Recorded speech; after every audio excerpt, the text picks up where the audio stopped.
मेरे स्कूल में एक लड़का था गगन। हर कोई उसके पास रहना पसंद करता था। जहां वो होता था सब हंस रहे हैं, लड़के लड़कियां बातें कर रहे हैं। हर किसी को उससे बात करनी पसंद थी। ना उसके पास एक्स्ट्रॉर्डिनरी लुक्स थी, ना एक्स्ट्रॉर्डिनरी पैसा था, पर वो बहुत ही कॉन्फिडेंट था अपनी कम्युनिकेशन में। किसी को भी मिलेगा तो एकदम स्माइल के साथ, पूरे आई कांटेक्ट के साथ किसी टॉपिक पे बात शुरू कर देगा। शूज किसी के अच्छे लग रहे हैं, उसकी तारीफ कर दी। अपनी कम्युनिकेशन की वजह से वो तब भी स्टार था और आज भी हम उसको याद करते हैं। आपके आसपास भी ऐसे कुछ लोग होते हैं ना, जिनकी कम्युनिकेशन की वजह से वो महफिल की शान होते हैं। आप कहीं भी जाओ, कुछ भी करो, आपकी लाइफ और आपके करियर का एक बहुत इंपॉर्टेंट पार्ट है कम्युनिकेशन स्किल्स। इसीलिए ये one of the most demanded skill है। जो अच्छा कम्युनिकेट कर पाते हैं वो ज्यादा अच्छे से बिजनेस कर पाते हैं, जॉब में हायर पोजीशन तक पहुंच पाते हैं, अच्छे रिलेशंस बना पाते हैं, हर कोई उनके साथ रहना पसंद करता है और सबसे इंपॉर्टेंट, ये लोग ज्यादा कॉन्फिडेंस के साथ जीते हैं। कम्युनिकेशन अच्छा होना जितना फायदा दे सकता है, खराब कम्युनिकेशन उतना ही नुकसान कर सकता है। रिपोर्ट्स के हिसाब से डाइवोर्सेस का टॉप कारण कपल्स में कम्युनिकेशन ठीक ना होना है। मेडिकल नेग्लिजेंस से जो हमारे देश में डेथ्स होती हैं, उनमें से 70% डेथ्स का रीजन मिस कम्युनिकेशन है। कम्युनिकेशन इश्यूज ना होते तो ये सब युद्ध ना होते और टाइटैनिक भी बच जाता। कम्युनिकेशन एक ऐसी चीज है जो हम हर रोज करते हैं, पर इसके रूल्स और टूल्स बहुत कम लोगों को पता है। मेरी पिछली वीडियोस में मैंने कुछ बेसिक्स दिए हैं और लाखों लोगों ने उन टूल्स को यूज करके अपनी कम्युनिकेशन को इंप्रूव किया है। लेकिन आज हम बात करेंगे कुछ ऐसी अंडररेटेड कम्युनिकेशन स्किल्स की जो आपके हर दिन काम आएंगी। कम्युनिकेशन एक साइंस है जिसमें 70% रोल आपकी इनर साइकोलॉजी का है और 30% आपकी स्ट्रेटजीज। पहले पॉइंट पे साइकोलॉजी की बात करेंगे और बाकी के 6 पॉइंट्स में हम स्ट्रेटजी डिस्कस करेंगे। पहला point, overcome social anxiety. Imagine करो आप एक रूम में हो जहां आप किसी को नहीं जानते। आप कमरे में चारों तरफ देखते हो, आपको कई लोग दिखाई देते हैं। अब आप मन में सोच रहे हो कि मुझे बातचीत तो करनी चाहिए। कुछ बातें आपकी जुबान पर आ रही हैं पर बाहर नहीं आ रही है। बोलूं ना बोलूं, बात करूं ना करूं, चलो इसे बोलने देता हूं, चलो रहने ही देता हूं, ऐसे ख्याल ऊपर नीचे होते। आपको पता है सबसे बड़ी प्रॉब्लम ये नहीं है कि क्या बोलना है, लैंग्वेज तो सबको आती है। सबसे बड़ी प्रॉब्लम है डर। लड़के के आगे बोल लेते हैं, लड़की के सामने बोला नहीं जाता। कुछ दोस्तों के साथ कंफर्टेबल है, लेकिन बॉस के आगे बोला नहीं जाता। घर वाले हैं तो चलेगा, अजनबियों के साथ बात नहीं कर पाते। ये डर किसका है? ये डर है रिजेक्शन का। कुछ गलत बोल दिया तो, अगले ने अच्छे से बात नहीं करी तो, अगर मेरा मजाक उड़ गया तो। Let me tell you truth, सच बोलूं, कुछ लोग हंसेंगे, कुछ मजाक उड़ाएंगे, कुछ मना कर देंगे, पर क्या इन कुछ लोगों की वजह से आप खुद को कॉन्फिडेंट नहीं बनाओगे? आप एक्सप्रेस नहीं करोगे? जो रिलेशंस आपके बिल्ड हो सकते हैं वो भी नहीं करोगे? अरे ज्यादा से ज्यादा वर्स्ट केस में क्या होगा, सामने वाला मना कर देगा, बातचीत नहीं होगी, कह देगा लीव मी अलोन। तो वो तो अब भी नहीं हो रही। मार्क जुकरबर्ग का एक बहुत फेमस कोट है, the biggest risk is not taking risk. सबसे बड़ा रिस्क होता है रिस्क ना लेना। एक क्विक टिप दूं आपको, अगली बार जब भी डर लगे ना, तो ये मत सोचना कि मुझे ना सामने वाले से बात करनी है। ये सोचो कि खुद को कॉन्फिडेंट बनाने के लिए मुझे एक रिस्क लेना है। जब आप रिस्क कहते हो ना, प्रिपेयर्ड हो जाते हो। तो लिफ्ट में, ट्रेन में, बार में, पनवाड़ी पे, कॉलेज में, ऑफिस में छोटे छोटे रिस्क लो। एनर्जी लाओ, हिम्मत लाओ, चेहरे पर स्माइल लाओ और रिस्क लो। ये छोटे छोटे रिस्क आपको बहुत फायदा देंगे, आपकी झिझक और डर को खत्म करेंगे, हर बार आपके कॉन्फिडेंस को बिल्ड करेंगे। सेकंड पॉइंट है SSP। एक बार आपने कन्वर्सेशन की शुरुआत कर दी, अब सामने वाले को एंगेज कैसे करें? एक अच्छी कन्वर्सेशन को एस्टेब्लिश करने का सबसे सिंपल और इफेक्टिव तरीका है SST, मतलब skip the small talk. Simple words में बोलूं तो ऐसे सवाल जिनका जवाब हां या ना में देकर खत्म हो जाए, उन सवालों को अवॉइड करो। जैसे आप किसी को पूछो सफर ठीक रहा, हां या ना, यही जवाब मिलेगा। मीटिंग सही रही, सामने वाले के पास 2 ही ऑप्शन है, हां या ना। इनका खाना अच्छा है, हां या ना। इसकी जगह ऐसे सवाल पूछो कि सामने वाले को मौका मिले बोलने का, एंगेज होने का। सफर में क्या क्या किया, मीटिंग में क्या हुआ, इनके खाने के बारे में आपका क्या ख्याल है? इंटरेस्ट मी, आप हैरान हो जाओगे जब आप ये टेक्निक इंटेंशनली अपनी कन्वर्सेशन में लाओगे। आप ये देखोगे कि लोग कितना चाहते हैं अपने बारे में बताना, अपनी चीजों को शेयर करना, बस कोई पूछने वाला हो। तो कोई भी सवाल पूछो, इस चीज का ध्यान रखो, उनका इंटरेस्टिंग सा नाम, उसके पीछे क्या कहानी है, उनके पेरेंट्स ने ये नाम क्यों रखा, या फिर वो कब से इस शहर में है, उनका पहला दिन कैसा था इस शहर में, वो कहां से बिलोंग करते हैं, फैमिली में कौन कौन है, कौन क्या क्या करता है। इस तरह के कई क्वेश्चंस हैं जिसमें स्मॉल टॉक नहीं होती। जब लोग आपसे ज्यादा शेयर करेंगे ना, तो वो आपसे ज्यादा कनेक्ट करेंगे। देखा जाए तो हर बात के पीछे कहानी है, आप उनकी कहानी से जुड़ो, वो आपसे जुड़ेंगे। थर्ड पॉइंट है होमोफिली। क्या आप कभी किसी ऐसे शख्स को मिले हो जिससे कन्वर्सेशन शुरू ही ऐसी होती है जैसे कि बहस शुरू होती है? एक जना कहता है मैं दिल्ली से हूं और दूसरा कहता है मुझे तो दिल्ली बिल्कुल पसंद नहीं। एक कन्वर्सेशन में ना एक नेगेटिव स्टार्ट से ज्यादा कुछ नेगेटिव नहीं हो सकता। सोशियोलॉजी में एक बहुत पॉपुलर कॉन्सेप्ट है होमोफिली, मतलब लोग उनके ज्यादा करीब आते हैं जो उनके जैसे होते हैं। तो अगर आप चाहते हो एक रेपो बिल्ड करना तो इस टेक्निक को आप यूज करो। इनफैक्ट ये टेक्निक बहुत आसान है हेल्दी कन्वर्सेशन बिल्ड करने के लिए। जब आप पहली बार किसी को मिलते हो, कोशिश करो उस शख्स में कोई ऐसी चीज ढूंढने की जो आप में और उसमें कॉमन हो। मैं अपनी एक पर्सनल एग्जांपल शेयर करता हूं। एक बार मैं फ्लाइट में जा रहा था तो मेरे साथ जो बैठे थे वो बुक पढ़ रहे थे। तो क्योंकि मुझे भी रीडिंग का शौक है तो मैंने उनसे डिस्कशन करी कि इस बुक का क्या सिनॉप्सिस है। उन्होंने मेरे साथ डिस्कस करा, रीडिंग की हैबिट डिस्कस हुई, आपने कौन कौन सी बुक पढ़ी है, मैंने कौन कौन सी, और एक दोस्ती हो गई। वो एनटीपीसी के एक टॉप एग्जीक्यूटिव थे, लेकिन वहां से एक ऐसा रिश्ता बना कि उन्होंने मुझे कई जगह रेफर किया। मैंने एनटीपीसी के लिए प्रोग्राम्स किए और कई जगह प्रोग्राम्स किए, तो एक रिलेशन भी बना, बिजनेस भी बिल्ड हुआ और एक कन्वर्सेशन भी हुई। ऐसे आप जब किसी को मिलो तो ढूंढो क्या कॉमन हो सकता है। हो सकता है दोनों को जूतों का शौक हो, म्यूजिक का शौक हो, कोई फोन्स का शौक हो, रीडिंग की हैबिट हो, हेल्थ कॉन्शियस हो दोनों। जब आप कॉमन पॉइंट से शुरू करते हो ना तो वहां से कन्वर्सेशन जब आगे बढ़ती है, trust me, all of a sudden आप रियलाइज करोगे कि वो कन्वर्सेशन कितनी आसान होगी, क्योंकि सडनली आप दोनों एक साइड पर आ जाते हो ना। और ये आपको कन्वर्सेशन में पावर देता है, आपको कॉन्फिडेंस देता है। एंड आपको एक फैक्ट बताता हूं, हम सब ह्यूमंस का डीएनए 99.5% सेम होता है। सिर्फ 0.5% का डिफरेंस हमारे डीएनए में है जो हमें एक दूसरे से अलग बनाता है। तो जब जेनेटिकली हम सब एक जैसे हैं तो कुछ ना कुछ तो आपको दूसरे में जरूर मिलेगा जो आपके साथ मैच करेगा। अब आगे हम अपनी फोर्थ अंडररेटेड कम्युनिकेशन स्किल पे, वो है vitamin A. Famous American memoirist और पोएट माया एंजेलो का एक वर्ल्ड फेमस कोट है कि people will forget what you do, they will forget what you say, but they will never forget how you made them feel. कोई भूल सकता है कि आपने उनके साथ क्या किया, वो शायद भूल सकते हैं कि आपने उन्हें क्या कहा, पर वो ये कभी नहीं भूल सकते कि आपने उन्हें कैसा एहसास कराया। आपको पता है कि हम सबका ना एक कॉम्प्लीमेंट इम्यूनिटी मीटर होता है, मतलब एक ऐसा कॉम्प्लीमेंट जो आपको लाइफ में कई बार कई लोगों से मिला है, एक टाइम के बाद वो आपको हिट मारना बंद कर देता है, आपको उसकी आदत हो जाती है। एक टाइम के बाद आपके लिए वो बहुत आम हो जाता है। फॉर एग्जाम्पल, कोई लड़की जो बहुत सुंदर है, उसको आदत हो चुकी है, हर कोई उसकी तारीफ कैसे करेगा, तुम बहुत सुंदर, तुम बहुत सुंदर हो, तो उसके लिए वो कॉम्प्लीमेंट इतना वर्दी नहीं रहता। तो ऐसे केस में अगर उसको ये कॉम्प्लीमेंट मिले कि तू हमेशा टाइम पे होती है, तू बहुत पंक्चुअल है, दिस इज वर्थ अप्रिशिएटिंग, या फिर तेरा प्रोजेक्ट रिपोर्ट बहुत अच्छा था, तो उसको थोड़ा डिफरेंट लगेगा। So what I am trying to say is कि जो कॉम्प्लीमेंट बहुत कॉमन है, आम है, लोग उसको सीरियसली नहीं लेते। देखो, कॉम्प्लीमेंट हर किसी को अच्छे लगते हैं, अपने बारे में अच्छा सुनना हर किसी को पसंद है, लेकिन यही कॉम्प्लीमेंट जब थोड़े डिफरेंट तरीके से दिए जाए तो वो और स्पेशल और मेमोरेबल हो जाते हैं। और एक फैक्ट बताता हूं, 40% लड़कियां मिनिमम दिन में एक बार जरूर किसी चीज की तारीफ करती है, लेकिन लड़कों में ये नंबर 22% है। तो हमें इस पे ज्यादा काम करना होगा। सो फोर्थ पॉइंट में कॉम्प्लीमेंट इम्यूनिटी मीटर याद रखना, और विटामिन ए यानी विटामिन अप्रिसिएशन देते भी रहो और लेते भी रहो। फिफ्थ टिप है ओपिनियन। पार्लियामेंट कब अच्छा लगता है? पार्लियामेंट तब अच्छा लगता है जब वहां बातचीत हो रही हो, ना कि जब मारपीट हो रही हो। इस दुनिया में ना हर किसी का एक अपना ओपिनियन, एंड ट्रस्ट मी, हम सब क्या चाहते हैं? हम चाहते हैं कि उन ओपिनियंस को कोई सुने, उन ओपिनियंस को रिस्पेक्ट करे, हम अपनी ओपिनियंस को वैलिडेट कराना चाहते हैं। और यही है मेरी अगली टेक्निक कि कन्वर्सेशन को ग्रेट बनाने के लिए आस्क ओपिनियन। एक्चुअल में रियल कन्वर्सेशन की शुरुआत ही तभी होती है जब सामने वाला ओपिनियन देता है ना, तो वो ज्यादा एंगेज्ड होता है, वो बहुत कुछ कहना चाहता है। और जब आप इस टेक्निक को अप्लाई करोगे, आप हैरान रह जाओगे कि कितना कुछ है सामने वाले के बारे में जो आप जान सकते हो। शुरू में सिर्फ जनरल बातों पे ओपिनियन लो, धीरे धीरे आपको प्रैक्टिस हो जाएगी। शुरू में सिर्फ ये पूछ सकते हो कि आपको कॉफी क्यों ज्यादा पसंद है, लास्ट मूवी आपने कौन सी देखी और वो आपको कैसी लगी।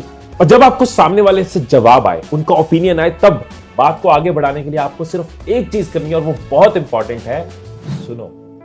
सुनो, लिसन। इसलिए नहीं कि उन्हें रिप्लाई देना है, सुनने के लिए सुनो। और इसी से जुड़ी है मेरी नेक्स्ट कम्युनिकेशन टेक्निक जो आपकी कन्वर्सेशन को ग्रेट बनाएगी। सिक्स्थ पॉइंट वो है बी प्रेजेंट।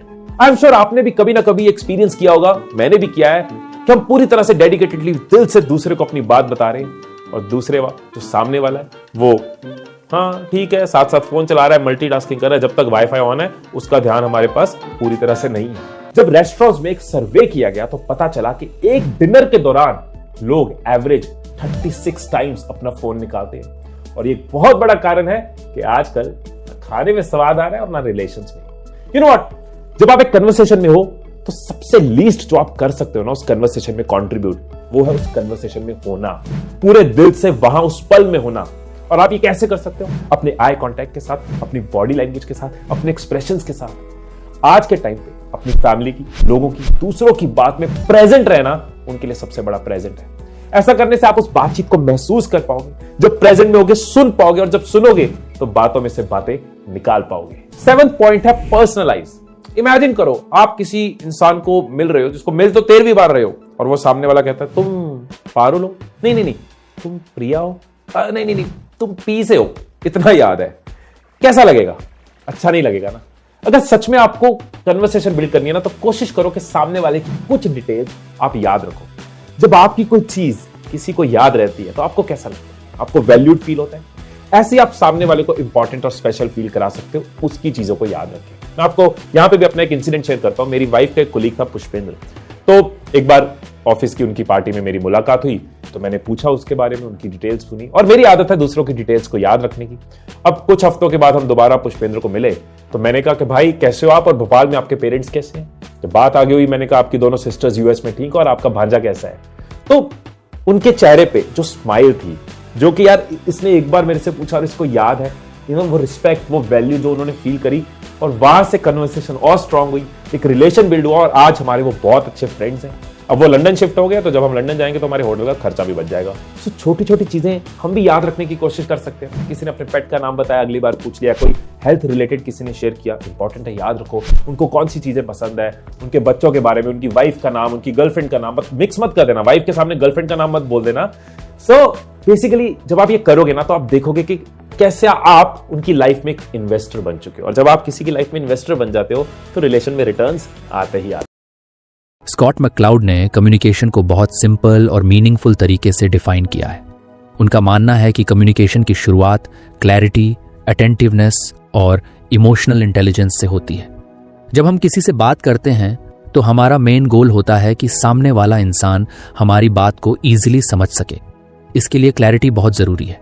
क्लैरिटी का मतलब है कि हम जो भी बोलें वो साफ हो, सीधा हो और बिना किसी कंफ्यूजन के हो। अगर हम बहुत घुमा फिरा कर बात करेंगे या बहुत डिफिकल्ट वर्ड्स यूज करेंगे तो सामने वाला कंफ्यूज हो सकता है। इसीलिए सिंपल और क्लियर लैंग्वेज सबसे इफेक्टिव होती है। अब बात करते हैं अटेंटिवनेस की।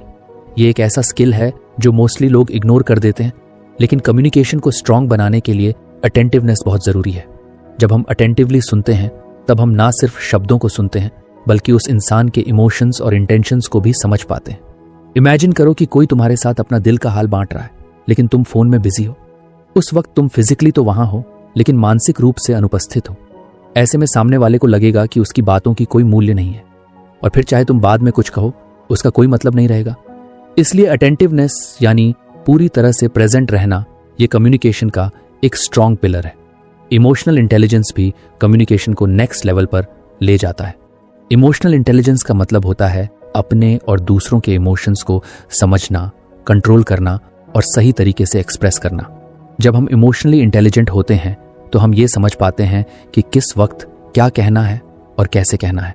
अगर सामने वाला इंसान किसी परेशानी में है तो हम उसे और ज्यादा हर्ट करने वाले वर्ड्स अवॉइड करते हैं। हम अपनी बातों को थोड़ी सेंसिटिविटी के साथ पेश करते हैं। इससे ट्रस्ट बिल्ड होता है और कॉन्वर्जेशन ज्यादा मीनिंगफुल बनती है। कम्युनिकेशन में सिर्फ वर्ड्स की ही नहीं, बॉडी लैंग्वेज, टोन और एक्सप्रेशंस की भी बहुत बड़ी भूमिका होती है। कई बार हम कुछ कहते नहीं हैं, लेकिन हमारा चेहरा या टोन सब कुछ बता देता है। अगर तुम किसी को मैं खुश हूं तुम्हारे लिए बोलो, लेकिन तुम्हारा चेहरा नाराज दिखे, तो सामने वाला तुम्हारे वर्ड्स पर नहीं, तुम्हारी बॉडी लैंग्वेज पर भरोसा करेगा। इसलिए इफेक्टिव कम्युनिकेशन में यह जरूरी है कि जो हम बोलें वही हमारे एक्सप्रेशन और टोन से भी रिफ्लेक्ट हो। अब थोड़ा सोचो, जब तुम किसी से बात करते हो तो क्या तुम सिर्फ बोलते हो या सुनते भी हो? बहुत बार लोग कम्युनिकेशन को एक दिशा प्रक्रिया समझ लेते हैं। वो बस अपनी बात रखना चाहते हैं, सामने वाले की बातों को सुनना नहीं चाहते। लेकिन कम्युनिकेशन तब तक इनकम्प्लीट रहता है जब तक उसमें प्रॉपर लिसनिंग ना हो। और लिसनिंग का मतलब सिर्फ कानों से सुनना नहीं, दिल से सुनना होता है। जब हम किसी की बातों को अटेंशन के साथ सुनते हैं तब हम न सिर्फ उनके वर्ड्स को समझते हैं बल्कि उनके इमोशंस और इंटेंशंस को भी फील कर पाते हैं। ये एम्पैथी कहलाती है, और एम्पैथी कम्युनिकेशन को बहुत डीप और ऑथेंटिक बना देती है। एक अच्छी कॉन्वर्सेशन वही होती है जहां दोनों पार्टीज एक दूसरे को स्पेस देती हैं बोलने के लिए और समझने के लिए। जब एक इंसान बोल रहा होता है तो दूसरा पेशेंटली सुन रहा होता है और फिर रोल स्विच होते हैं। यही बैलेंस कम्युनिकेशन को पावरफुल बनाता है। कई बार लोग सिर्फ रिप्लाई देने के लिए सुनते हैं, समझने के लिए नहीं। मतलब सामने वाला कुछ कह रहा है और हम अपने दिमाग में ऑलरेडी जवाब बना रहे होते हैं। ऐसे में हम असली मीनिंग मिस कर देते हैं। इसलिए मैक्लाउड एम्फसाइज करते हैं कि समझने के लिए सुनो, ना कि सिर्फ जवाब देने के लिए।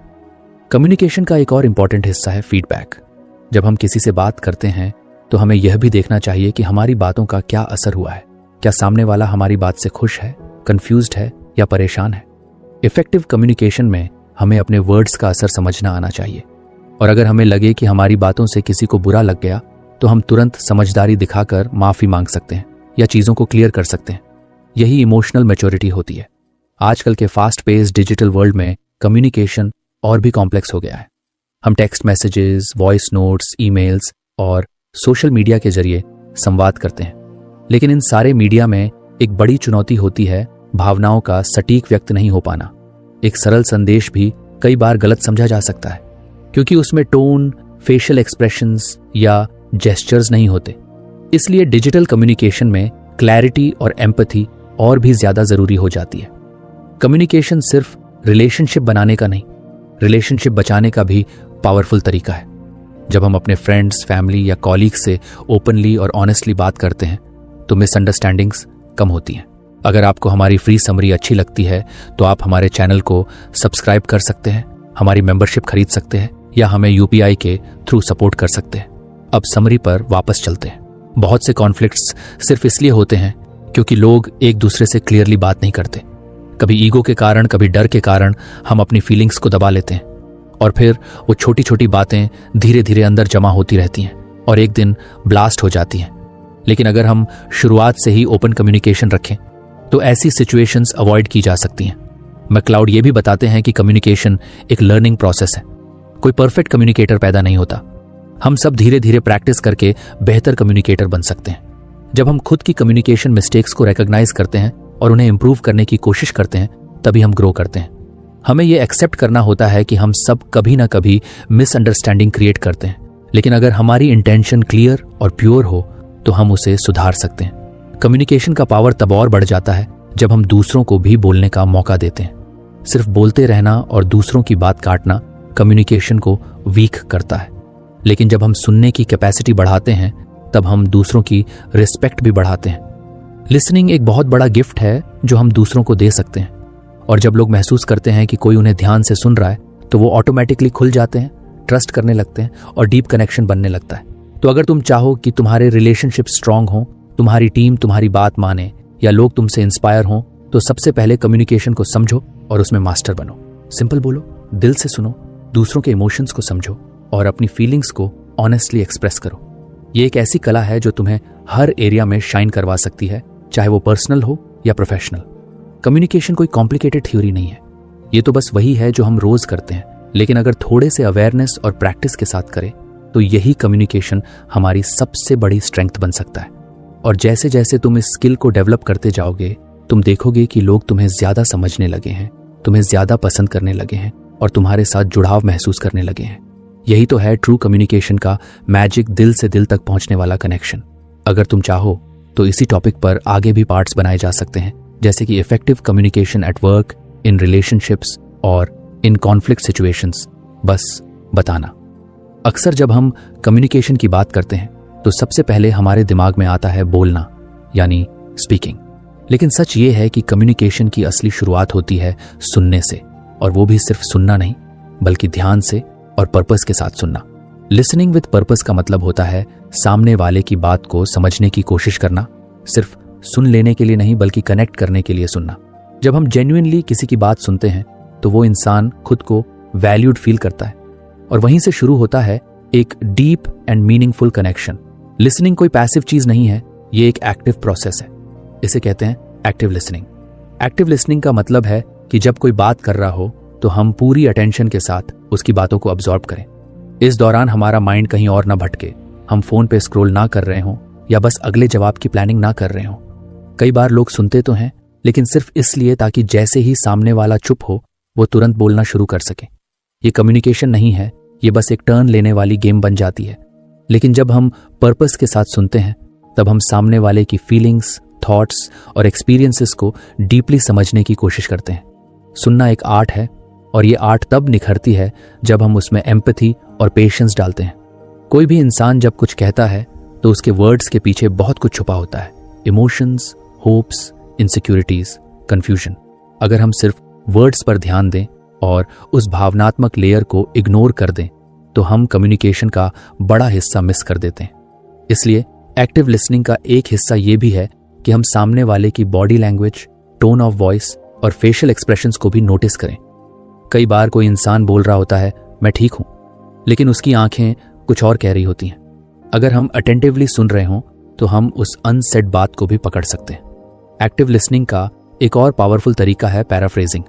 ये तब होता है जब हम सामने वाले की कही बात को अपने शब्दों में दोहराते हैं ताकि ये कंफर्म हो सके कि हमने सही समझा है। जैसे अगर कोई कहे मुझे ऐसा लग रहा है कि मेरी मेहनत की कोई कदर नहीं कर रहा, तो हम कह सकते हैं तुम्हें लग रहा है कि लोग तुम्हारी मेहनत को रिकॉग्नाइज नहीं कर रहे, है ना? ये छोटी सी प्रैक्टिस सामने वाले को ये फील कराती है कि उनकी बात सुनी और समझी गई है। इससे मिसअंडरस्टैंडिंग की पॉसिबिलिटी कम होती है और ट्रस्ट बिल्ड होता है।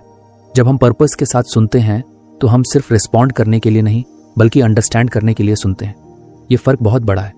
जब हम अंडरस्टैंडिंग के लिए सुनते हैं तब हम जजमेंट नहीं करते, एडवाइस देने की जल्दी नहीं करते और सामने वाले को खुद को एक्सप्रेस करने का पूरा मौका देते हैं। कभी कभी किसी को बस एक अच्छे लिसनर की जरूरत होती है, ना कि किसी एक्सपर्ट की सलाह की। लेकिन हम में से बहुत लोग उस साइलेंस को ऑकवर्ड मानते हैं और तुरंत कोई सजेशन देने लगते हैं, अरे ऐसा मत सोचो, या तुम्हें तो खुश होना चाहिए। लेकिन शायद सामने वाला बस इतना चाहता है कि कोई उसकी बात क्वाइटली सुन ले। पर्पसफुल लिसनिंग में एक और इम्पॉर्टेंट चीज है जेन्युइन इंटरेस्ट दिखाना। जब हम दिलचस्पी लेते हैं तो हमारे सवाल नेचुरली आते हैं, फिर क्या हुआ, तुमने उस वक्त क्या फील किया, और तुम्हारा क्या प्लान है आगे का। ऐसे सवाल ना सिर्फ कॉन्वर्सेशन को आगे बढ़ाते हैं बल्कि ये सामने वाले को ये फील कराते हैं कि वो इंपॉर्टेंट है। एक अच्छा लिसनर वो होता है जो क्यूरियोसिटी के साथ सुनता है, ना कि सिर्फ फॉर्मल तरीके से।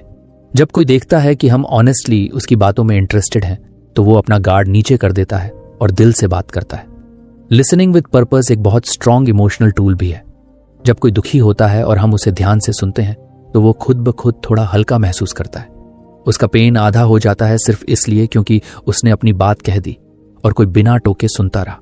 ये किसी एक्सपेंसिव थेरेपी से कम नहीं है और ये स्किल हम सबके पास हो सकती है, बस हमें प्रैक्टिस करनी होती है। अब बात करते हैं डे टू डे लाइफ की।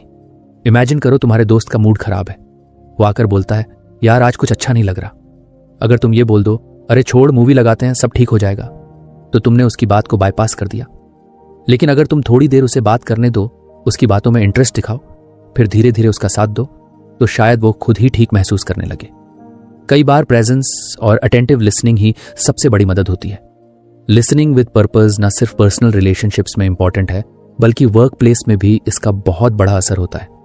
एक अच्छा लीडर वो नहीं होता जो सबसे ज्यादा बोलता है, बल्कि वो होता है जो सबसे ज्यादा सुनता है।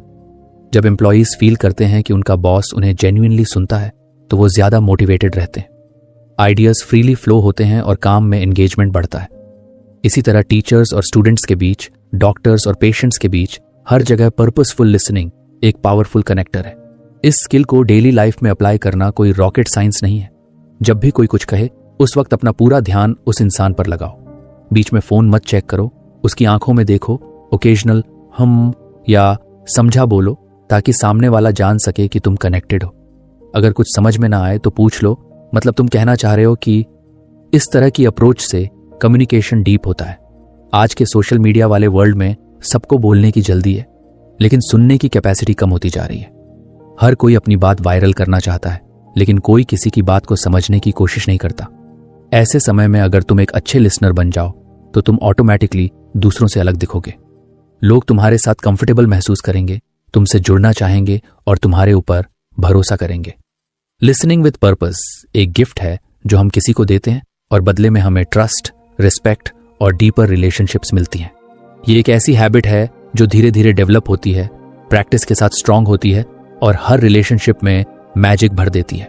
जब हम हंसली और इंटेंशनली किसी की बात सुनते हैं तो हम सिर्फ एक कॉन्वर्सेशन नहीं कर रहे होते, हम उस इंसान की दुनिया में दाखिल हो रहे होते हैं और ये एक बहुत सुंदर अनुभव होता है। तो अगली बार जब कोई कुछ कहे तो बस पॉज करो, खुद को स्लो डाउन करो, अपने जवाब की जल्दी मत करो, सिर्फ सुनो ध्यान से, दिल से, समझने के इरादे से। और तुम खुद देखोगे कि कैसे कम्युनिकेशन में वार्मथ बढ़ने लगी है, कनेक्शन गहरा होने लगा है और रिलेशनशिप्स स्ट्रांग होती जा रही हैं। अगर तुम चाहो तो इसी टॉपिक पर और पार्ट्स भी जोड़े जा सकते हैं, जैसे कि बैरियर्स टू गुड लिसनिंग या लिसनिंग इन कॉन्फ्लिक्ट सिचुएशंस। बस बताना, जब भी हम कम्युनिकेशन की बात करते हैं तो ज़्यादातर लोग सिर्फ स्पोकन वर्ड्स के बारे में सोचते हैं, मतलब जो हम बोलते हैं वही मेन माना जाता है। लेकिन सच्चाई ये है कि हम जो एक्सप्रेस करते हैं उसमें से बहुत कम हिस्सा सिर्फ वर्ड्स से कन्वे होता है। हमारी बॉडी लैंग्वेज, हमारे जेस्चर्स, हमारी आंखों का कांटेक्ट, हमारे एक्सप्रेशंस, ये सब बहुत बड़ा रोल प्ले करते हैं। इसे कहते हैं नॉन वर्बल कम्युनिकेशन। और जो इंसान इस स्किल में मास्टर हो जाए वो बिना कुछ बोले भी बहुत कुछ कह सकता है। नॉन वर्बल मास्टरी का मतलब होता है अपनी बॉडी की मूवमेंट, एक्सप्रेशन, टोन और सिग्नल्स को इस तरह से यूज करना कि वो हमारे वर्ड्स से मैच करें और हमें एक कॉन्फिडेंट, क्लियर और अप्रोचेबल इंसान के रूप में दिखाएं। मैक्लाउड का मानना है कि कम्युनिकेशन का ज्यादातर हिस्सा यानी 50% से ज्यादा हम अपनी बॉडी से ही कर लेते हैं। सोचकर देखो, अगर कोई कहे मैं खुश हूं लेकिन उसका चेहरा उदास हो, उसकी आंखें नीचे हों और आवाज धीमी हो, तो क्या तुम मानोगे कि वो सच में खुश है? शायद नहीं, क्योंकि उसकी बॉडी लैंग्वेज उसकी बातों से मैच नहीं कर रही। हमारी बॉडी बहुत पावरफुल सिग्नल देती है। जब हम किसी से बात करते हैं तो हमारा पोस्चर यानी हम कैसे खड़े या बैठे हैं ये बहुत कुछ बता देता है। अगर हम सीधे और आरामदायक पोस्चर में हैं, कंधे पीछे की ओर है, छाती खुली है, तो सामने वाला हमें आत्मविश्वासी और विश्वासी समझेगा। लेकिन अगर हमारी बॉडी झुकी हुई है, हाथ पैर बंद है या हम बार बार आंखें चुरा रहे हैं, तो सामने वाला शायद हमें नर्वस या अनइंटरेस्टेड मानेगा। आई कांटेक्ट भी कम्युनिकेशन में बहुत बड़ा फैक्टर होता है। जब हम किसी से बात करते वक्त उसकी आंखों में देखते हैं तो हम उसे रिस्पेक्ट देते हैं और ये शो करते हैं कि हम अटेंशन दे रहे हैं। आई कांटेक्ट से ट्रस्ट बिल्ड होता है। लेकिन अगर कोई बार बार नजरें चुरा रहा है तो ऐसा लग सकता है कि वो कुछ छिपा रहा है या सच नहीं बोल रहा। हालांकि जरूरत से ज्यादा स्टेयरिंग करना भी अनकंफर्टेबल हो सकता है, इसलिए आई कांटेक्ट में बैलेंस होना चाहिए। जेस्चर्स भी एक बहुत इंपॉर्टेंट रोल निभाते हैं। हमारे हाथों की मूवमेंट्स, हमारी फेशियल एक्सप्रेशंस, ये सब बिना बोले भी हमारी बात क्लियर कर सकते हैं। इमेजिन करो कोई स्पीकर स्टेज पर खड़ा है और वो सिर्फ बोल रहा है लेकिन उसके हाथ बिल्कुल स्टैटिक हैं, उसका चेहरा एक्सप्रेशनलेस है, तो शायद ऑडियंस बोर्ड हो जाए। लेकिन अगर वही स्पीकर जेस्चर्स के साथ बोले, हाथों से बातों को इलस्ट्रेट करे, चेहरे पर एंथुसियाज्म दिखे, तो पूरी एनर्जी चेंज हो जाती है। नॉन वर्बल एनर्जी से बात में जान आ जाती है। फेशियल एक्सप्रेशंस भी एक तरह की लैंग्वेज होते हैं। जब हम मुस्कुराते हैं तो सामने वाला कंफर्ट महसूस करता है। जब हम आईब्राउज उठाते हैं तो वो सरप्राइज या इंटरेस्ट शो करता है। अगर कोई गुस्से में है तो उसकी आंखें सिकुड़ जाएंगी, चेहरा सख्त हो जाएगा और कुछ कहे बिना ही वो समझा देगा कि उसका मूड कैसा है। इसलिए बॉडी की हर छोटी मूवमेंट कम्युनिकेशन का हिस्सा होती है। टच भी एक नॉन वर्बल सिग्नल होता है, जैसे किसी को लाइटली शोल्डर पर टच करना कंफर्ट शो कर सकता है। लेकिन यह कल्चरल और पर्सनल बाउंड्रीज पर डिपेंड करता है, इसलिए इसका यूज ध्यान से करना चाहिए। लेकिन जितना ज्यादा हम दूसरे की बॉडी लैंग्वेज को पढ़ने में एक्सपर्ट बनते हैं, उतना ही इफेक्टिव कम्युनिकेटर बनते हैं। साइलेंस भी नॉन वर्बल होता है। कई बार साइलेंस बहुत कुछ कह जाता है। अगर दो लोग आर्ग्यूमेंट में हैं और एक अचानक चुप हो जाए तो वो चुप्पी भी एक मैसेज देती है।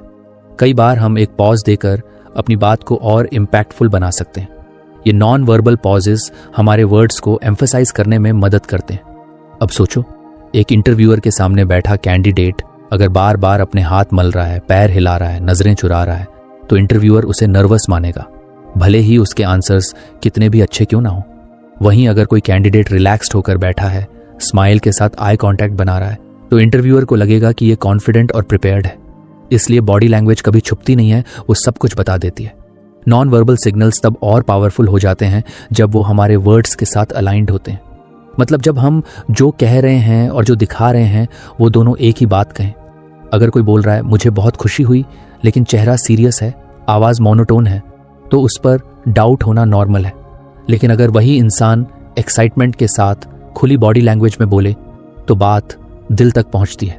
नॉन वर्बल मास्टरी सिर्फ दूसरों को इंप्रेस करने के लिए नहीं है, ये खुद की सेल्फ अवेयरनेस बढ़ाने के लिए भी जरूरी है। जब हम अपनी बॉडी लैंग्वेज पर ध्यान देना शुरू करते हैं तो हम खुद को बेटर अंडरस्टैंड करने लगते हैं। हम जान पाते हैं कि किस सिचुएशन में हम नर्वस हो जाते हैं, किस इमोशन में हमारा बॉडी कैसे रिएक्ट करता है, और तब हम उसे इंप्रूव करना सीखते हैं।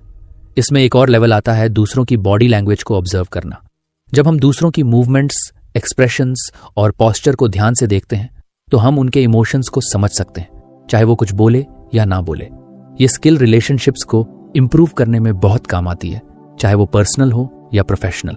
अब प्रैक्टिकल लाइफ की बात करें, एक टीचर जो बच्चों से खुले और रिलैक्स्ड तरीके से बात करता है, जेस्चर्स यूज करता है, उनकी आंखों में देखता है, वो बच्चों के बीच ज्यादा पॉपुलर होगा। वहीं एक टीचर जो क्लास में डराता है, बिना एक्सप्रेशन के बोलता है, स्टूडेंट्स से आई कांटेक्ट नहीं करता, उसकी बातों में इंपैक्ट कम होगा। इसी तरह एक डॉक्टर अगर मरीज को काल्मली देखे, उसकी बात ध्यान से सुने, मुस्कुराए, तो मरीज को कंफर्ट मिलेगा।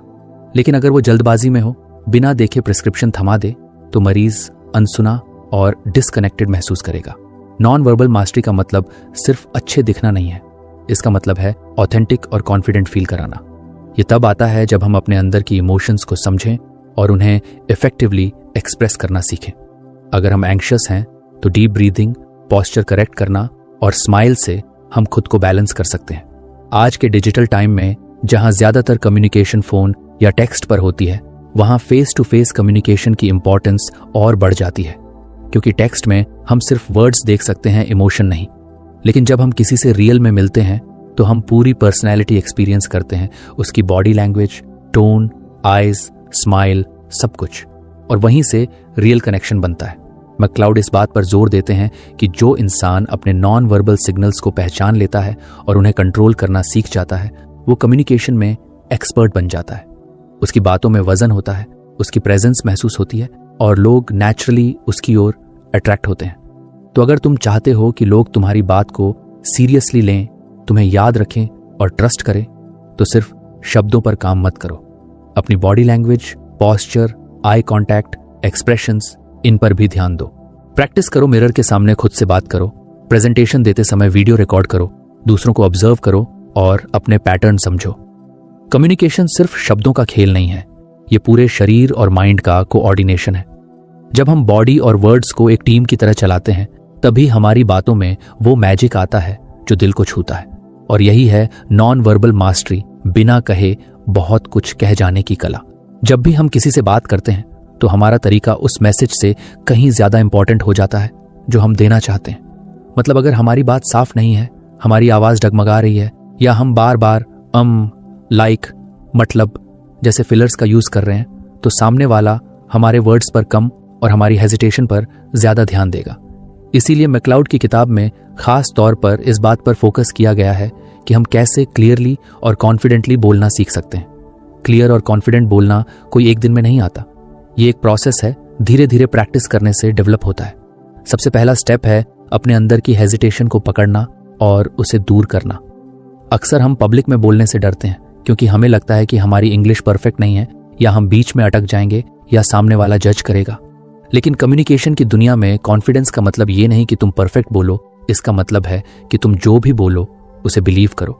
असर्टिव बोलने का मतलब होता है अपनी बात रिस्पेक्टफुली और कॉन्फिडेंटली रखना, बिना किसी को दबाए और बिना खुद दबे। जब हम अपनी बात में बार बार मतलब, ना, समझे जैसे फिलर्स डालते हैं तो हमारी बात वीक लगती है। ये वर्ड्स अक्सर तब आते हैं जब हम सोचते हुए बोलते हैं या नर्वस होते हैं। लेकिन अगर हम पॉज लेना सीख जाएं तो उस गैप को फिलर्स से भरने की जरूरत ही नहीं पड़ेगी।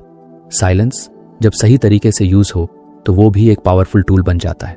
मैक्लाउड कहते हैं कि इफेक्टिव कम्युनिकेशन में कंसाइसनेस, यानी बात को छोटा और क्लियर रखना बहुत जरूरी है। बहुत लोग ये सोचते हैं कि ज्यादा बोलना मतलब ज्यादा समझाना, लेकिन ऐसा नहीं है। अगर हम एक ही बात को बार बार घुमा घुमा कर कहें तो सामने वाला बोर हो सकता है या कंफ्यूज्ड हो सकता है। इसलिए बेहतर होता है कि हम अपने पॉइंट को प्रिसाइज तरीके से रखें, जितना जरूरी हो उतना ही बोलें और डायरेक्ट बोलें। कॉन्फिडेंस शो करने के लिए टोन भी बहुत जरूरी है। टोन का मतलब है हमारी आवाज की पिच, स्पीड और इमोशन। अगर हमारी आवाज बहुत तेज है तो वो अग्रेसिव लग सकती है, अगर बहुत धीमी है तो अनइंटरेस्टेड या अनश्योर लग सकती है। लेकिन अगर हम अपनी टोन को न्यूट्रल और वार्म रखें, यानी ना ज्यादा तेज ना बहुत सॉफ्ट, तो सामने वाला नेचुरली कनेक्ट करता है। जैसे हम किसी फ्रेंड से कैजुअली और कंफर्टेबली बात करते हैं, वैसी ही टोन लोगों को कंफर्ट देती है। कॉन्फिडेंस प्रैक्टिस से आता है। एक आसान तरीका है डेली मिरर के सामने 2 से 3 मिनट बोलना। कोई भी टॉपिक ले लो, जो भी मन में आए और उस पर नेचुरली बोलो।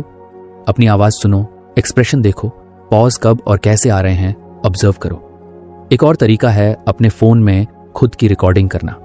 जब हम खुद को सुनते हैं तो हमें अपनी वीक स्पॉट समझ आती हैं, जैसे हम कहाँ बोलते हैं, कहाँ बात अननेसेसरीली लंबी हो जाती है या टोन मोनोटोन हो जाती है। असर्टिव स्पीच का एक हिस्सा बॉडी लैंग्वेज भी होता है। जब हम खड़े होकर बात करते हैं तो हमारी पॉस्चर ओपन होनी चाहिए, हाथ लूजली मूव करने चाहिए और आंखों में आई कांटेक्ट होना चाहिए। ये सब मिलकर हमारी आवाज में और ताकत जोड़ते हैं। अगर हमारी बॉडी लैंग्वेज शेकी है तो चाहे हम कितनी भी स्ट्रांग बातें करें, उनका असर कम हो जाता है। मैक्लाउड बताते हैं कि अक्सर लोग बोलते समय ऑडियंस के रिएक्शंस को ओवर एनालाइज करने लगते हैं। जैसे अगर कोई बोर्ड लगे या किसी ने फोन देख लिया तो स्पीकर नर्वस हो जाता है, लेकिन ऐसा नहीं करना चाहिए। हर ऑडियंस का अपना मूड होता है और स्पीकर का काम है अपने मैसेज को कॉन्फिडेंटली डिलीवर करना बिना डिस्ट्रैक्ट हुए। इसलिए जरूरी है कि जब हम बोल रहे हों तो अपनी एनर्जी, अपनी वॉइस और अपने मैसेज पर लगाएं, दूसरों की बॉडी लैंग्वेज पर नहीं। जब भी तुम किसी इंपॉर्टेंट कॉन्वर्सेशन में जाओ, जैसे जॉब इंटरव्यू, प्रेजेंटेशन या ग्रुप डिस्कशन, तो कुछ टेक्निक्स अपना सकते हो। पहला, डीप ब्रीदिंग। ये माइंड को काल्म रखती है और वॉइस को स्टेडी बनाती है। दूसरा, स्लो बोलना। जल्दी जल्दी बोलने से मैसेज अनक्लियर हो सकता है और तुम एंग्शियस लग सकते हो। तीसरा, पॉजेस। एक थॉट से दूसरे थॉट के बीच 2 से 3 सेकंड का पॉज लेना ना सिर्फ तुमको ब्रीथ करने का टाइम देता है, बल्कि सामने वाले को भी प्रोसेस करने का मौका देता है। असर्टिवनेस का मतलब रूड होना नहीं होता। इसका मतलब है क्लियरली और रिस्पेक्टफुली अपनी बात रखना। जैसे अगर कोई तुम्हारी बात काट रहा है तो तुम पोलाइटली कह सकते हो, मुझे बस ये बिंदु पूरा करना है, फिर मैं आपको सुनूंगा। इससे तुमने ना सिर्फ अपनी बात रखी, बल्कि सामने वाले को भी रिस्पेक्ट दिया। रियल लाइफ में असर्टिव स्पीच का बहुत फायदा है। ऑफिस में अगर तुम्हें लगता है कि तुम्हारा काम नोटिस नहीं हो रहा, तो इंस्टेड ऑफ कंप्लेनिंग तुम काल्मली अपने मैनेजर से कह सकते हो, मैं अपने हाल के योगदान और विकास अवसरों के बारे में चर्चा करने का मौका प्राप्त करने के लिए कृपया मुझे एक मौका दें। इसी तरह अगर किसी फ्रेंड ने तुम्हें हर्ट किया है तो इंस्टेड ऑफ शाउटिंग या इग्नोरिंग तुम कह सकते हो, I felt bad when that happened, can we talk about it. इस तरह की बातें तुम्हें मैच्योर और इमोशनली इंटेलिजेंट कम्युनिकेटर बनाती हैं। जब हम क्लियरली और कॉन्फिडेंटली बात करते हैं तो लोगों को हमारे ऊपर ट्रस्ट होता है। चाहे तुम टीचर हो, स्टूडेंट हो, एंटरप्रेन्योर हो या किसी भी फील्ड में हो, ये स्किल तुम्हें हर जगह आगे ले जाएगी। क्योंकि आज की दुनिया में आइडियाज तो सबके पास हैं, लेकिन जो उन्हें कॉन्फिडेंटली एक्सप्रेस कर पाते हैं वही लोग अटेंशन ग्रैब करते हैं। कॉन्फिडेंट बोलना सिर्फ आउटसाइड इंप्रेशन के लिए नहीं है, ये सेल्फ बिलीफ का एक्सप्रेशन होता है। जब तुम अपने शब्दों पर ट्रस्ट करते हो तो तुम्हारी आवाज में ऑटोमेटिकली दम आ जाता है। फिर ना तुम्हें लाउड बोलने की जरूरत होती है, ना किसी को इंप्रेस करने की, बस तुम्हारी ऑथेंटिसिटी खुद ही लोगों को टच करती है। एक और चीज जो मैक्लाउड एम्फसाइज करते हैं वो है इंटेंशनल स्पीच। मतलब जो भी बोलो सोच कर बोलो, अननेसेसरी बातों से बचो और हर वर्ड का पर्पस हो। जब तुम्हारी स्पीच इंटेंशनल होती है तो तुम ज्यादा मैच्योर और थॉटफुल लगते हो। जैसे किसी को मोटिवेट करना हो तो सीधा कहो, I believe in your potential. ये शॉर्ट, सिंपल और इंपैक्टफुल है। उसकी जगह अगर हम घुमा फिरा कर 5 लाइन बोलें और पॉइंट मिस कर दें तो असर कम हो जाता है। कभी कभी कॉन्फिडेंट बोलने के लिए फीडबैक लेना भी हेल्पफुल होता है। अपने किसी ट्रस्टेड फ्रेंड या मेंटोर से कहो कि वो तुम्हें सुने और ऑनेस्ट फीडबैक दें। वो तुम्हें बता सकते हैं कि तुम्हारी बात कहाँ अनक्लियर हो रही है, टोन कैसा लग रहा है या कौन सी हैबिट डिस्ट्रैक्ट कर रही है। इससे इंप्रूवमेंट में बहुत हेल्प मिलती है। और सबसे इंपॉर्टेंट बात, खुद को जज मत करो। कम्युनिकेशन एक इवॉल्विंग स्किल है। हर बार जब तुम बोलते हो, चाहे वो अच्छा हो या नहीं, तुम कुछ ना कुछ सीखते हो। मिस्टेक्स को पर्सनली मत लो, बस लर्न करते जाओ और नेक्स्ट टाइम बेटर करने की कोशिश करो। तो याद रखो, क्लियर और कॉन्फिडेंट बोलना कोई लग्जरी नहीं है, ये एक पावरफुल स्किल है जो तुम्हें हर एरिया में शाइन करने का मौका देती है। चाहे तुम दोस्त के साथ कैजुअल बात कर रहे हो, किसी इंपॉर्टेंट मीटिंग में ओपिनियन दे रहे हो या किसी को गाइड कर रहे हो, तुम्हारी वॉइस, तुम्हारी क्लैरिटी और तुम्हारा कॉन्फिडेंस ही तुम्हारी पहचान बनते हैं। प्रैक्टिस करो, एक्सपेरिमेंट करो और धीरे धीरे एक ऐसे कम्युनिकेटर बनो जो ना सिर्फ सुना जाए बल्कि याद भी रखा जाए। कुछ लोग ऐसे होते हैं जिनसे बात करना हर बार मुश्किल लगने लगता है। कभी वो बात बात पर गुस्सा हो जाते हैं, कभी हर चीज में नेगेटिविटी निकालते हैं, तो कभी ऐसा लगता है जैसे वो बस लड़ने के लिए बात कर रहे हैं। ऐसे लोगों से डील करना वाकई में चैलेंजिंग होता है। लेकिन मैक्लाउड की किताब हमें यह सिखाती है कि ऐसे लोगों को हैंडल करना पॉसिबल है। बस थोड़ा पेशेंस चाहिए, थोड़ी अंडरस्टैंडिंग और कुछ स्मार्ट टेक्निक्स जो धीरे धीरे हमें कॉन्फिडेंट कम्युनिकेटर बना सकती हैं। सबसे पहली बात जो हमें समझनी चाहिए वो ये कि जब कोई व्यक्ति एग्रेसिव, रूड या बहुत ही नेगेटिव एटीट्यूड से बात करता है तो ज़रूरी नहीं कि वो हमारे खिलाफ हो। बहुत बार ऐसा होता है कि उस इंसान के अंदर फ्रस्ट्रेशन पहले से ही भरा हुआ होता है और वो उस स्ट्रेस को बाहर निकालने के लिए किसी भी बातचीत को मौका बना लेता है। अगर हम ये समझ जाएं कि उनका बिहेवियर पर्सनल नहीं है तो हम खुद को ज़्यादा काल्मली हैंडल कर सकते हैं। मैक्लाउड बताते हैं कि जब भी कोई डिफ़िकल्ट पर्सन से सामना हो तो सबसे ज़रूरी चीज़ है काल्म रहना। जब कोई चिल्ला रहा हो या सार्कास्टिक कमेंट कर रहा हो तो हमारी पहली इंस्टिंक्ट होती है हम भी जवाब में कुछ बोल दें, खुद को डिफेंड करें या उल्टा उस पर गुस्सा निकाल दें। लेकिन यही वो मोमेंट होता है जब हमें खुद को कंट्रोल करना होता है। अगर दोनों साइड से आग लगेगी तो सिचुएशन बिगड़ेगी ही। इसलिए पहला स्टेप है डीप ब्रीथ लो, वॉइस स्टेडी रखो और रिएक्ट करने की जगह रिस्पॉन्ड करो। एक इफेक्टिव तरीका है उस इंसान को पहले अच्छी तरह सुनना। जब कोई इंसान गुस्से में होता है या कंप्लेन कर रहा होता है तो उसके अंदर एक अर्ज होती है कि कोई उसे समझे। अगर हम बीच में टोकते हैं या अपनी सफाई देने लगते हैं तो वो और चिढ़ जाता है। लेकिन अगर हम पूरे अटेंशन से सुने, आई कांटेक्ट रखें और थोड़ा एम्पैथेटिक टोन में बोलें, जैसे I understand why you are upset या मैं समझ सकता हूं आपको ये बात क्यों गलत लगी, तो उसका एटीट्यूड थोड़ा सॉफ्ट हो सकता है। लिसनिंग इज हीलिंग, ये बात मैक्लाउड बार बार एम्फसाइज करते हैं। लिसनिंग के साथ साथ एक और टेक्निक होती है रीफ्रेजिंग या पैराफ्रेजिंग। इसका मतलब होता है जो सामने वाला कह रहा है उसे अपने वर्ड्स में दोहराकर दिखाना कि हम समझ रहे हैं। जैसे अगर कोई कह रहा है तुम्हें कभी मेरी बात की परवाह नहीं होती, तो आप काल्मली कह सकते हो तुम्हें लग रहा है कि मैं तुम्हारी फीलिंग्स को सीरियसली नहीं लेता। इससे सामने वाले को लगेगा कि उसकी बात सुनी जा रही है और शायद वो थोड़ा शांत हो जाए। डिफिकल्ट कॉन्वर्सेशंस में सबसे जरूरी है नेगेटिव टोन को पॉजिटिव डायरेक्शन में मोड़ना। इसे ही मैक्लाउड कहते हैं रीडायरेक्टिंग द कॉन्वर्सेशन। जैसे अगर कोई बार बार ब्लेम कर रहा है तो इंस्टेड ऑफ ब्लेमिंग बैक आप ये पूछ सकते हो इस सिचुएशन को बेटर करने के लिए हम दोनों क्या कर सकते हैं, या क्या आप चाहेंगे कि हम मिलकर कोई सोल्यूशन निकालें। इस तरह आप कॉन्वर्सेशन को फाइट से सोल्यूशन की तरफ ले जा सकते हैं। Communication skills. आपकी सफलता का 80% आपकी कम्युनिकेशन स्किल्स पर निर्भर करता है। इसका मतलब क्या है? मान लीजिए 2 लोग एक ही नौकरी के लिए इंटरव्यू दे रहे हैं।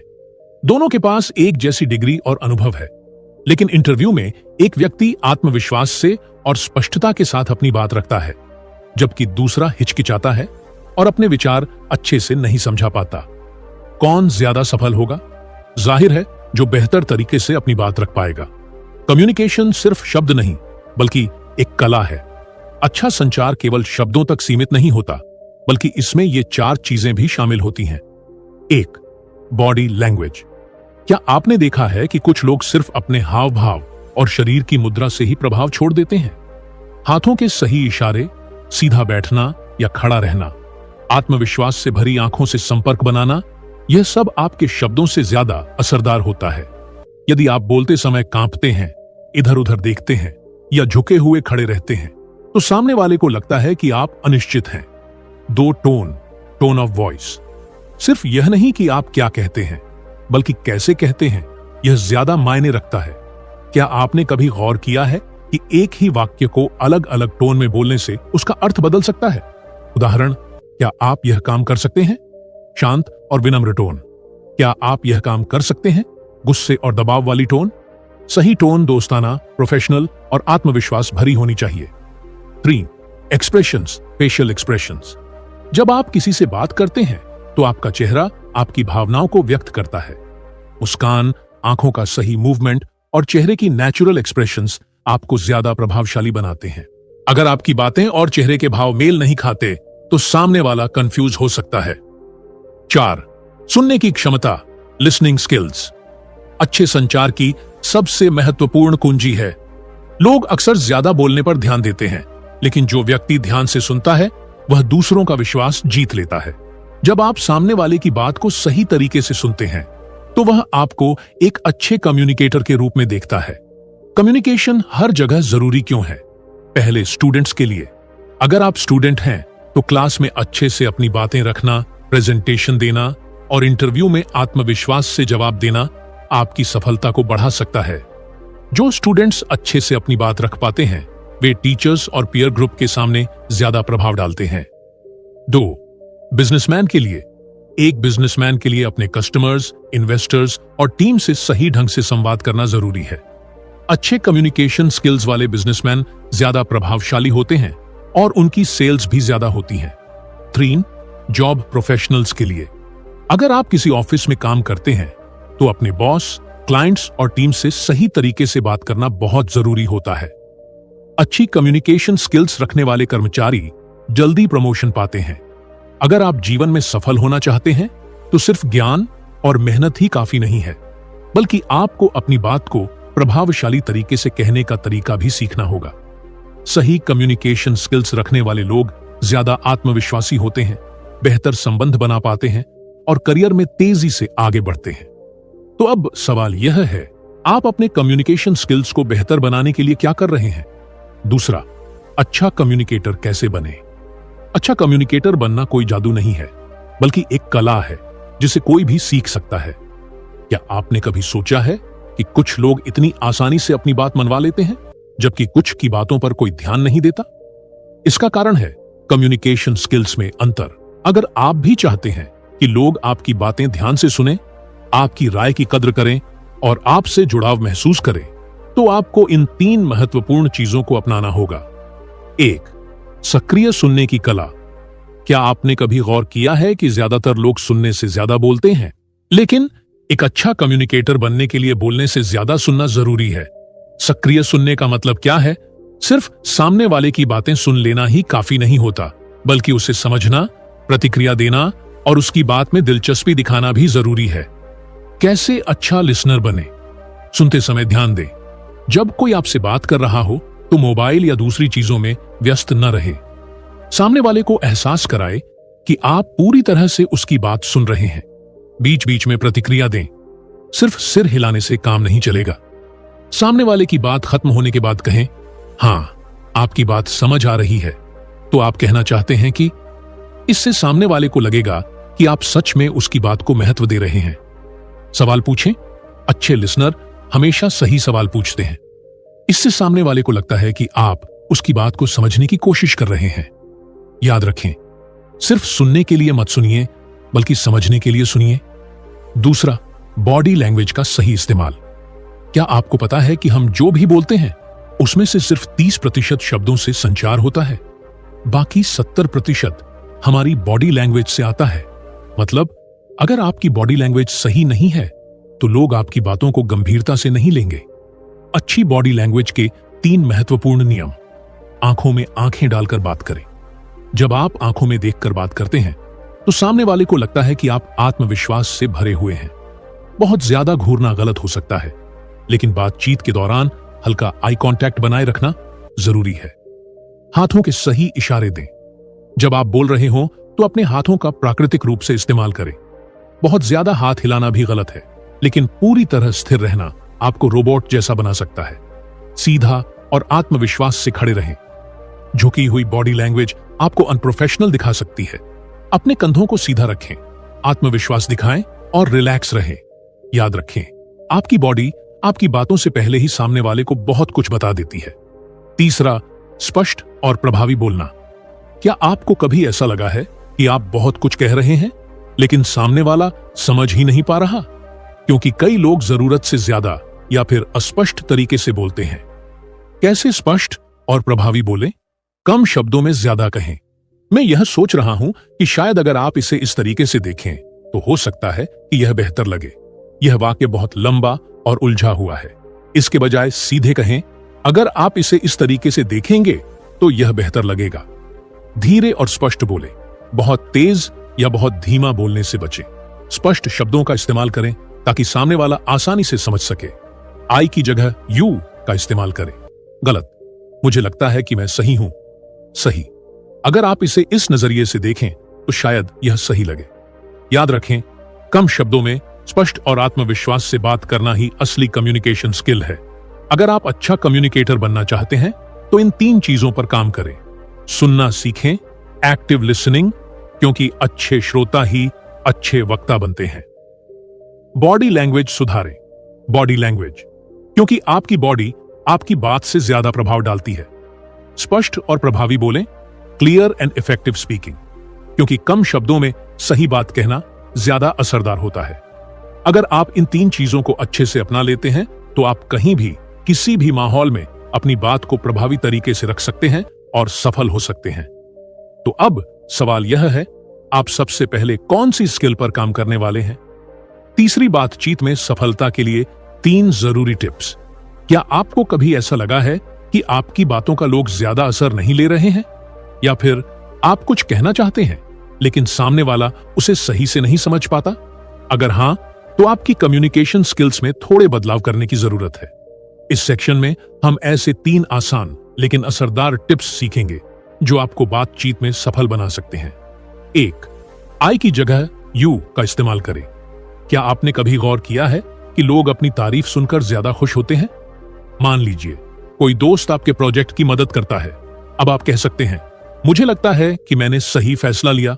कम प्रभावी। आपकी मदद से यह बहुत अच्छा हुआ। ज्यादा प्रभावी।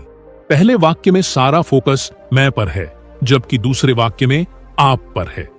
जब आप सामने वाले को महत्व देते हैं तो वह आपकी बात को ज्यादा ध्यान से सुनता है और आपके साथ बेहतर संबंध बनाता है। कैसे अपनाएं? मैंने यह किया की जगह आपने यह बहुत अच्छा किया कहें। मुझे लगता है कि जगह आप क्या सोचते हैं पूछें।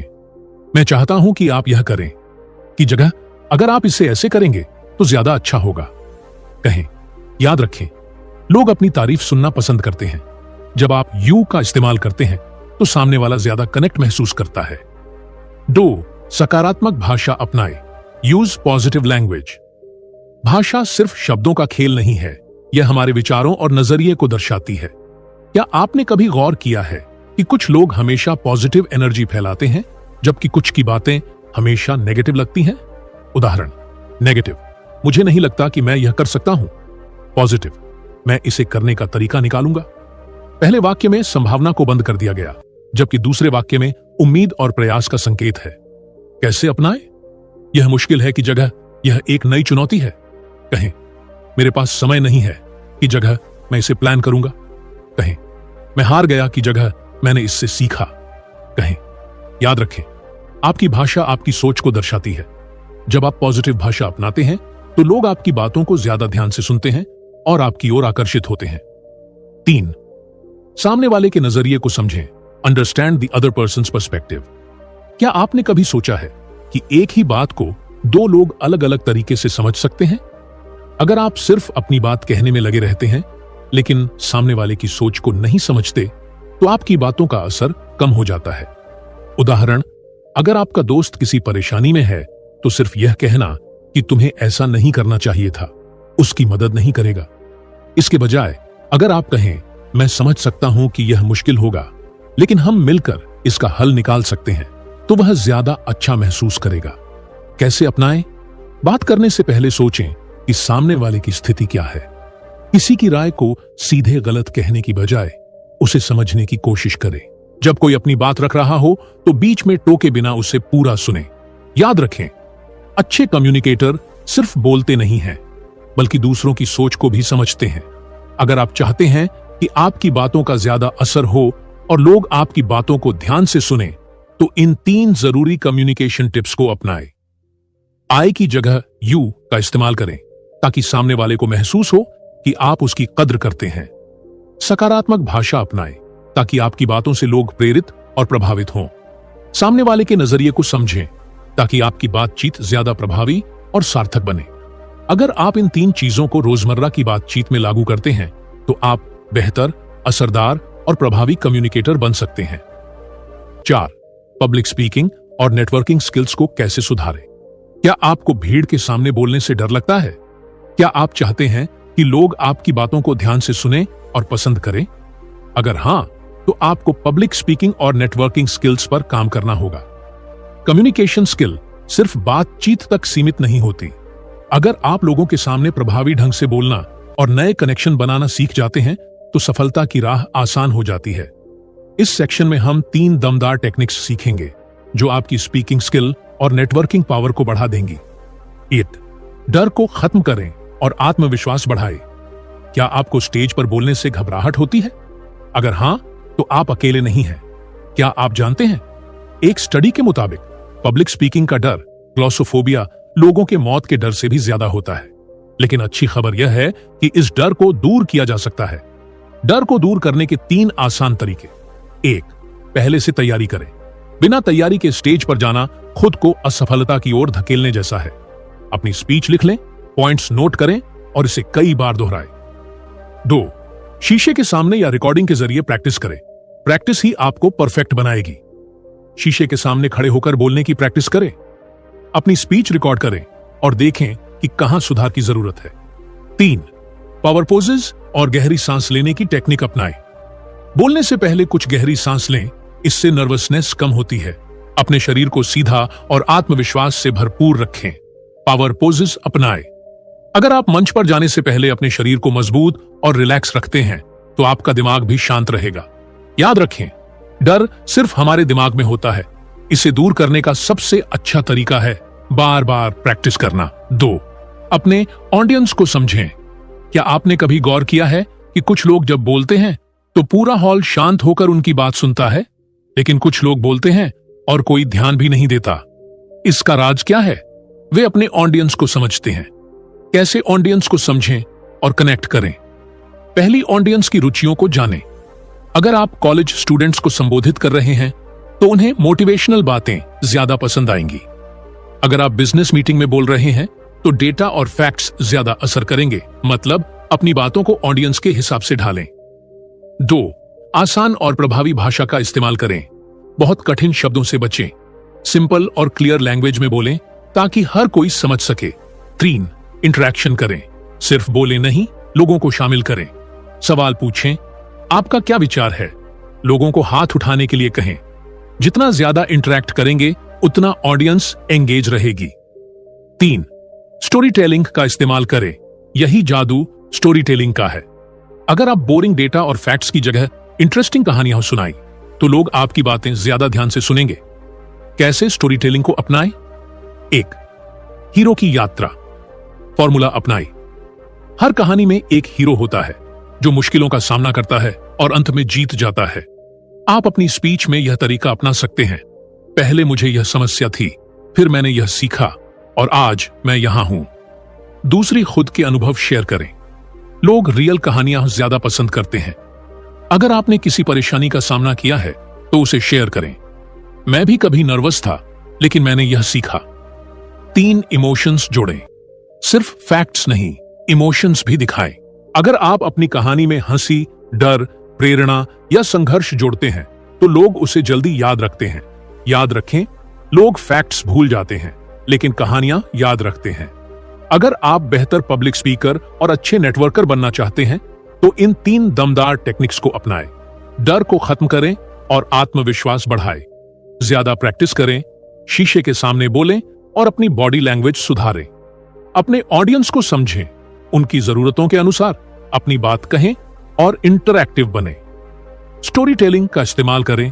कहानियों के जरिए अपनी बात रखें ताकि लोग आपकी बातें ज्यादा याद रखें।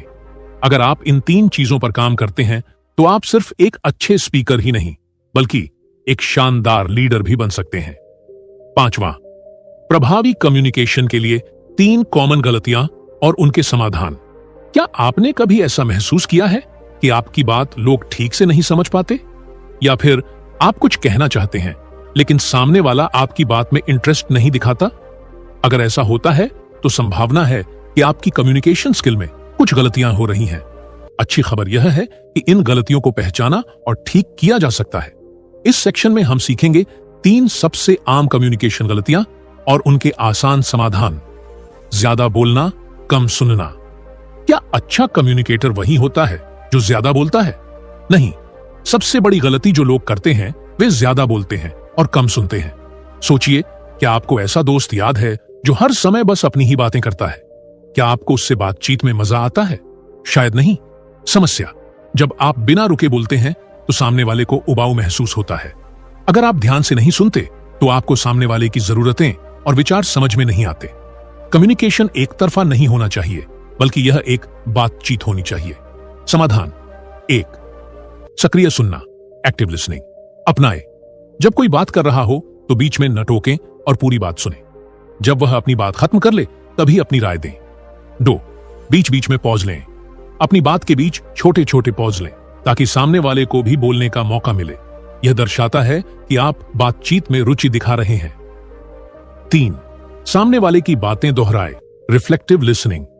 जब कोई कुछ कहे तो उसे अपने शब्दों में दोहराए।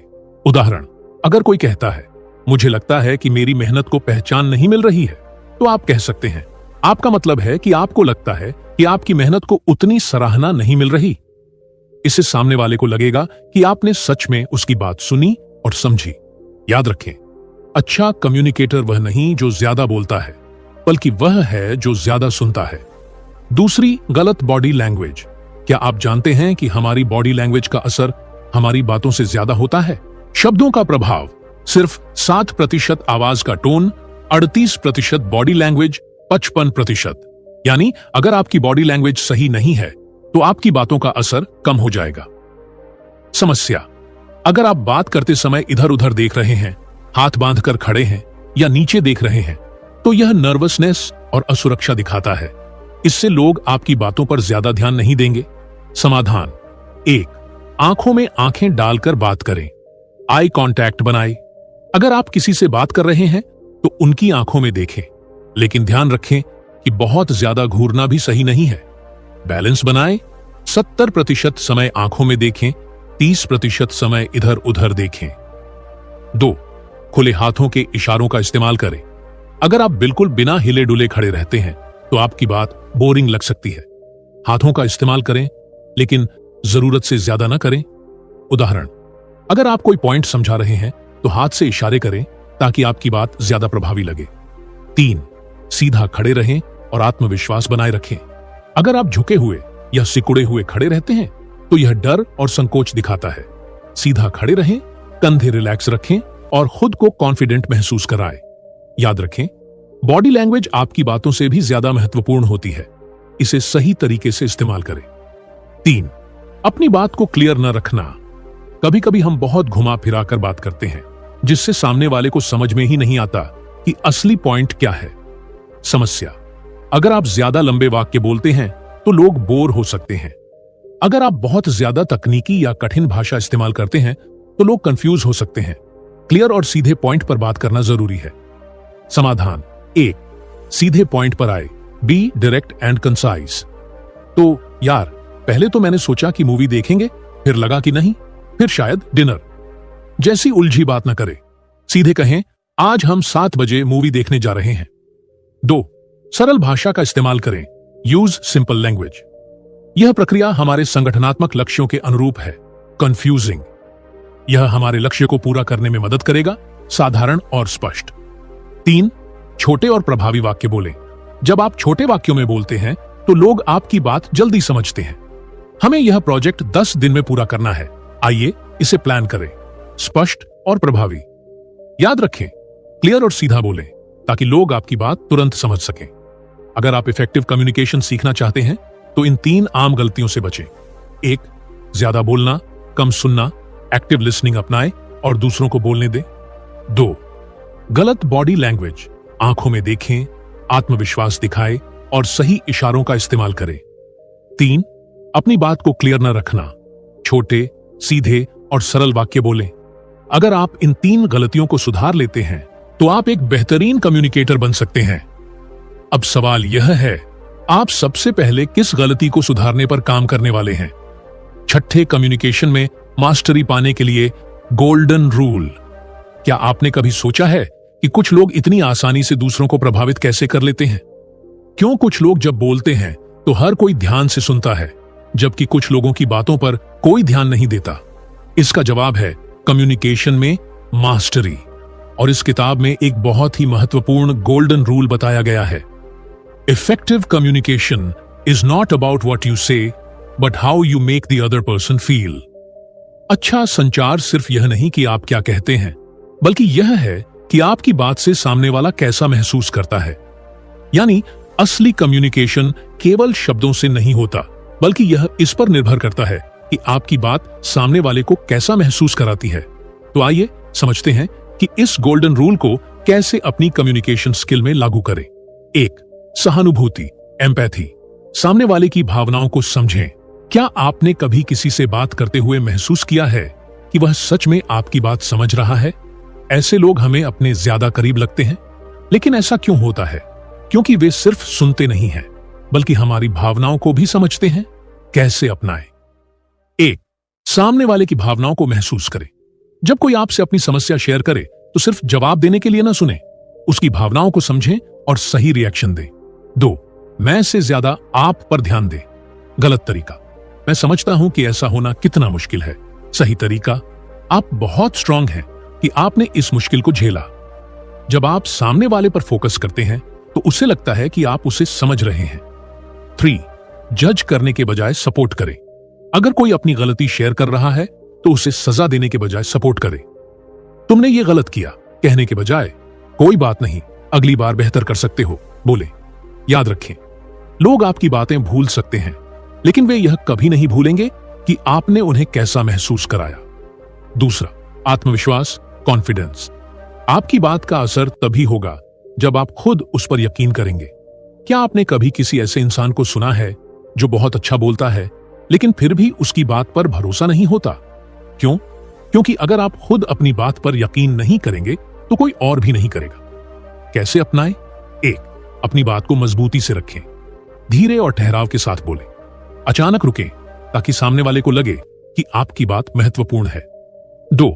अपनी बॉडी लैंग्वेज सुधारें। आंखों में आंखें डालकर बात करें। अपने हाथों के इशारे को नेचुरल रखें। अपनी आवाज को स्थिर और आत्मविश्वास से भरी रखें। 3. बार बार माफी मांगने से बचें। सॉरी, मैं ये कहना चाहता था, मुझे पता नहीं, लेकिन शायद ये वाक्य आपके आत्मविश्वास को कमजोर दिखाते हैं।